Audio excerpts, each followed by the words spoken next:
Hello guys, അപ്പോൾ ഇന്നത്തെ നമ്മളുടെ പരിപാടി എന്ന് വെച്ചിട്ടുണ്ടെങ്കിൽ വെറും 4 ഐറ്റംസ് വെച്ചിട്ട് നമ്മളൊരു ബീഫിന്റെ റെസിപ്പിയാണ് ഉണ്ടാക്കാൻ പോകുന്നത്. ഇതിപ്പോൾ ഏകദേശം എല്ലാ ആൾക്കാരും കണ്ടിട്ടുണ്ടാവും, കാരണം ഇതിപ്പോൾ ഭയങ്കര വൈറലായിക്കൊണ്ടിരിക്കുന്ന ഒരു റെസിപ്പിയാണ്. അപ്പം നമുക്കും ഇതൊന്ന് പരീക്ഷിച്ച് നോക്കാം. ഇതിന് വേണ്ട ഇൻഗ്രീഡിയൻസ് എന്ന് വെച്ചിട്ടുണ്ടെങ്കിൽ ചെറിയുള്ളി, വറ്റൽമുളക് പൊടിച്ചത്, കരുവേപ്പില, പിന്നെ മെയിൻ ഐറ്റം എന്ന് വെച്ചിട്ടുണ്ടെങ്കിൽ ബീഫാണ്.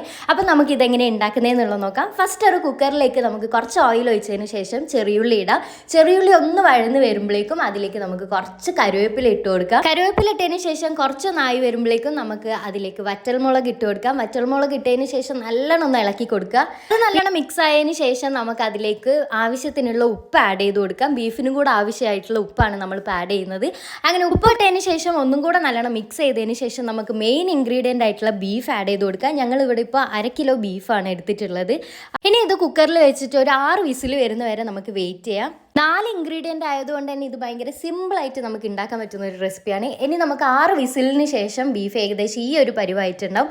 ബീഫ് നന്നായിട്ട് വെന്തതിന് ശേഷം നമുക്ക് വേറൊരു പാത്രത്തിലേക്ക് ഈ ബീഫ് മാറ്റിയിട്ട് നമുക്ക് നല്ലോണം ഒന്ന് റോസ്റ്റ് ചെയ്തെടുക്കാം. ലാസ്റ്റ് കുറച്ച് കറിവേപ്പിലയും കൂടെ വെച്ചിട്ട് നമുക്ക് നല്ലോണം ഒന്ന് ഗാർണിഷ് ചെയ്ത് കൊടുക്കാം. അപ്പോൾ ഇതാണ് നമ്മളുടെ ഫൈനൽ റിസൾട്ട്. ഇതിപ്പോൾ വൈറലായതുകൊണ്ട് തന്നെ കുറേ ആൾക്കാർ ട്രൈ ചെയ്ത് നോക്കണം എന്നുള്ളത് വിചാരിക്കുന്നുണ്ടാവും. പക്ഷേ എക്സ്പെക്റ്റേഷൻ്റെ അത്രയൊന്നുമില്ല. ഒരു കുഴപ്പമില്ലാത്തൊരു ബീഫിൻ്റെ റെസിപ്പി ആയിട്ട് എനിക്ക് തോന്നിയിട്ടുള്ളൂ. കാരണം നമ്മൾ കുറേ മസാലാസും കാര്യങ്ങളൊക്കെ ഇട്ട് ബീഫ് ഉണ്ടാക്കി കഴിച്ച ആൾക്കാരായതുകൊണ്ട് തന്നെ ഇതൊരു ഓക്കെ ബീഫ് റെസിപ്പിയാണ്. അപ്പോൾ ട്രൈ ചെയ്യേണ്ട ആൾക്കാർക്ക് ട്രൈ ചെയ്ത് നോക്കാം. അപ്പോൾ നെക്സ്റ്റ് ഒരു വീഡിയോ ആയിട്ട് കാണുന്നവരെ എല്ലാവർക്കും ടാറ്റ.